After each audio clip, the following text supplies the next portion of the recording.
individual de cada paciente.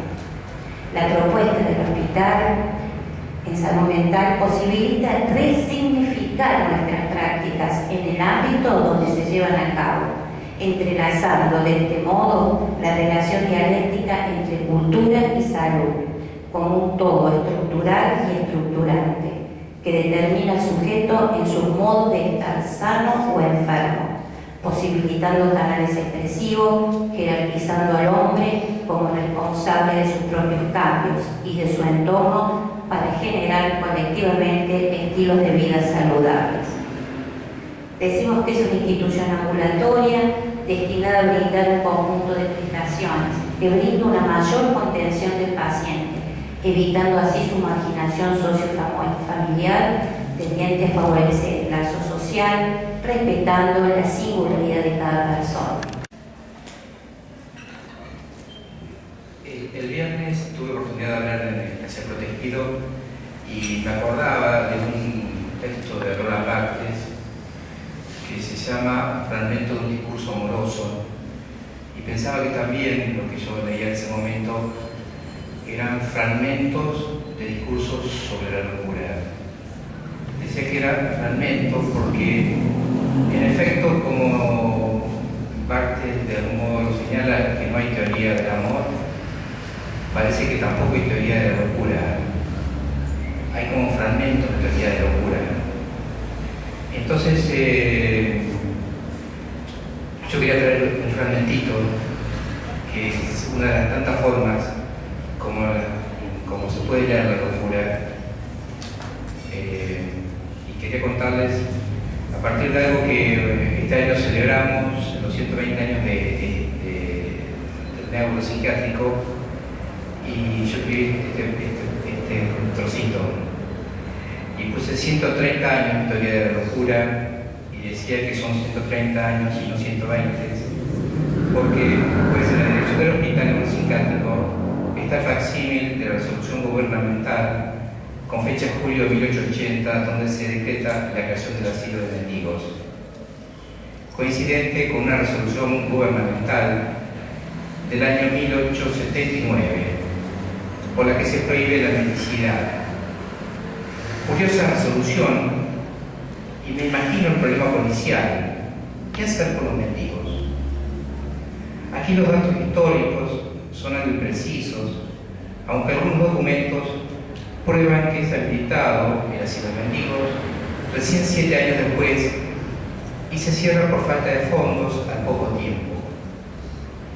3 años más tarde, la Sociedad de Beneficencia creará en un lote contiguo al sur un asilo para mujeres. En los estatutos fundacionales de la Sociedad de Beneficencia que lo funda, propone la educación de las niñas, la corrección y la moralidad de la mujer descarriada, como se puede leer en el acta de fundación de la sociedad en 1856. La fundación del asilo evidencia que el control de la sexualidad de las mujeres tiene importancia estatal, y el discurso de época lo refleja y es estudiado en un artículo que se llama La emergencia de la mujer pública en Córdoba, desplegando el discurso médico acerca de la prostitución en 1890, problema no solo moral asociado al vicio, sino como problema sanitario y psiquiátrico, pues la prostitución es una de las fuentes de contagio para las enfermedades venéreas, la sífilis fundamentalmente, su transmisión y por lo tanto su prevención, y su temible consecuencia, la parálisis general progresiva. Paradigma de una enfermedad moral, neurológica y psiquiátrica. Por otra parte, la idea de beneficencia, asociada a la idea de hacer el bien, palabra polisémica y parlanchina que tiene muchísimos significados, como lo pueden apreciar en el diccionario. Las ideas de estas aristocráticas señoras van en consonancia con la indicación de Freud cuando señala el carácter agresivo de la filantropía. La agresividad filantrópica nos hace desconfiar de los que quieren nuestro bien. Luego este señalamiento acerca del discurso de la Sociedad de Beneficencia, Quiero hacer referencia al contexto histórico, porque las cosas tienen su historia y tienen su causalidad histórica también. Y no es por casualidad que se decrete un asilo de mendigos. En 1890, cuando estaba en la presidencia el cordobés, liberal, anticlerical y aristocrático Paracelna, cuñado de Roca, que había sido su predecesor en la presidencia.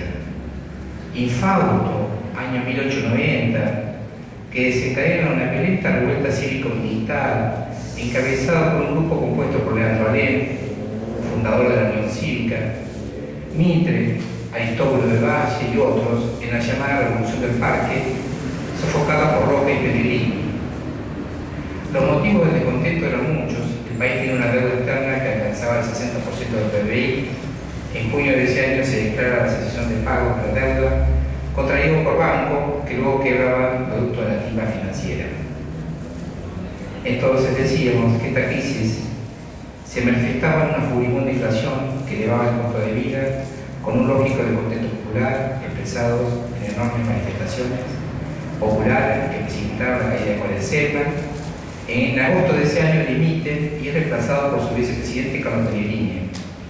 Coincidencia notable, en agosto fue habilitado el asilo, aunque formalmente fue inaugurado el 8 de septiembre por el vicegobernador Eleazar Garzón, quien ocupó la gobernación producto de la crisis política que se replica en Córdoba con el desplazamiento del hermano del presidente, el gobernador Marcos Juárez.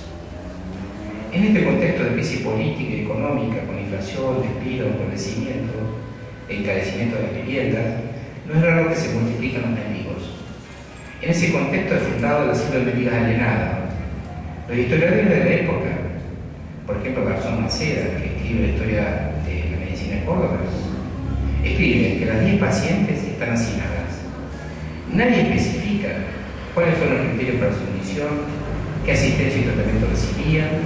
Solo sabemos que las monjas de calidad se ocupaban del asilo. No había médicos ni enfermeras, y el relato de Pichot, en su artículo Cuando nació una esperanza, no omite las carencias, pero aún así realza el papel de las damas de calidad, aquellas que se ocuparon de las viudas y los huérfanos de la campaña del desierto para nutrir la servidumbre porteña. No por casualidad estaba presente el general Donovan, general de la reciente campaña al Chaco en la inauguración. Las políticas liberales que generaron la pobreza no podían ser ni discutidas ni modificadas, pero sí se pretendía causar sus consecuencias. La sociedad de beneficencia no funcionaba como la moderna ONG, sino más bien como una sociedad paraestatal. Pues sus integrantes eran las esposas, hermanas, primas de los gobernantes. No nos enorgullecen estos tristes antecedentes históricos, pues son dos lugares de asilo primero para hombres y luego para mujeres pobres, marginados económicos, posibles amenazas a la integridad física, moral y sexual de la sociedad cordobesa entonces.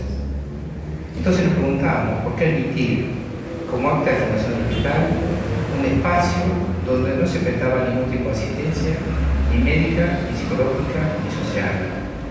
Discutimos esa fundación y nos preguntamos, si no era un auténtico hospital, como historiador aclara, ¿por qué admitir que el hospital cumplió 120 años?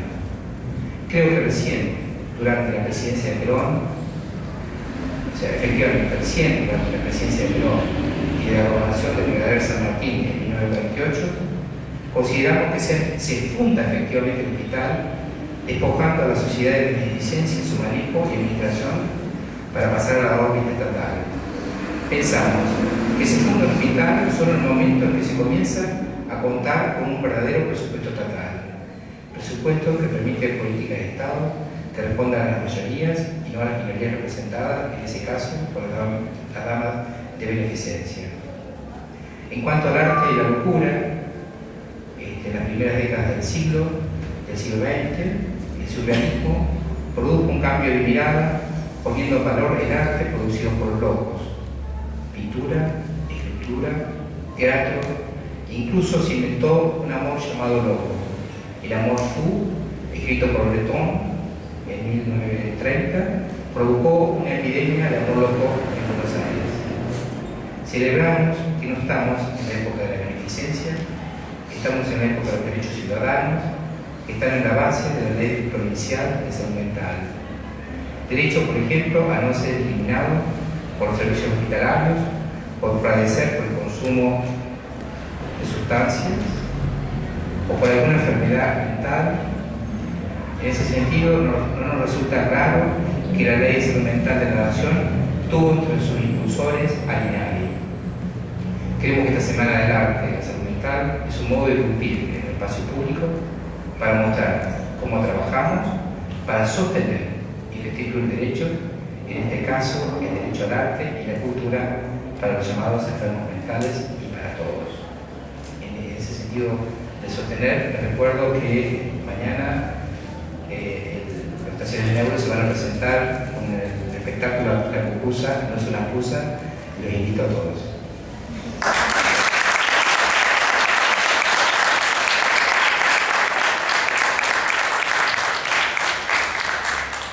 Bueno, en primer lugar, como coordinador de la comisión organizadora, quiero agradecer a todos los integrantes de esta comisión que durante más de un mes han estado trabajando denodadamente desde las instituciones para poder preparar todas las presentaciones a las que vamos a poder asistir en el curso de la semana.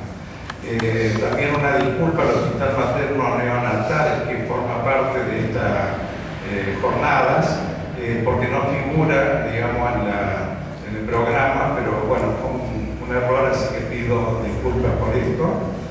Y quería contar brevemente cómo surgió esta idea de hacer una semana de la cultura, el arte y la salud mental. Allá por el mes de junio, pensando ya con la expectativa, digamos, de un proyecto de ley que estaba a punto de debatirse en la legislatura.